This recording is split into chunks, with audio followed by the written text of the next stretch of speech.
কেননা চার্জের ফাদার তাদেরকে বলেছিল যারা এই অ্যাপ ইনস্টল করেছে তাদের মধ্য থেকে কাউকে যদি তাদের মৃত্যুর সময়ের আগেই মেরে ফেলা যায় তাহলেই এই অভিশাপ কেটে যাবে। তাই কুইন মনে মনে ভাবে ওই ডাক্তারকে সে তার শিকার বানাবে। তাই সে ডাক্তারের সাথে একান্তে গিয়ে কথা বলতে থাকে। সেই তখন ওই ডাক্তারকে লোভ দেখিয়ে একটা নির্জন জায়গায় নিয়ে আসে।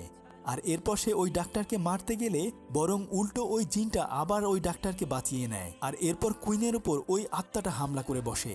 কিন্তু যেহেতু তার 3 মিনিট আগে তার ছোট বোন মারা যাবে, সেজন্য ওই জিনটা তার বোনের উপরেও হামলা করে।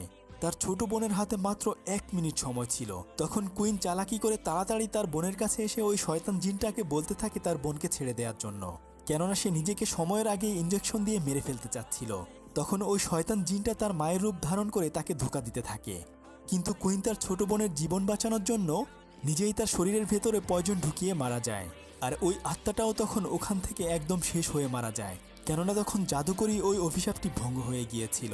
জর্ডান তার বোনকে হারিয়ে চিৎকার করে কান্না করতে থাকে। কিন্তু সে যখন তার বোনকে জড়িয়ে ধরে কান্না করছিল তখন তার বোনের হাতে সে একটা ওষুধের নাম দেখতে পায়। আসলে কুইন যেই পয়জনটা নিয়েছিল সেটার অ্যান্টিভেনম সে তার হাতে লিখে গিয়েছিল। জর্ডান তখন তার বোনের প্যান্টের পকেটে সেই ওষুধটা খুঁজে পায়। এরপর সে তার বোনকে সেই অ্যান্টিভেনম দিলে তার বোন আবার বেঁচে ওঠে। তারা তখন বেঁচে যায় এক অভিশাপের হাত থেকে। আশা করি গল্পটি আপনাদের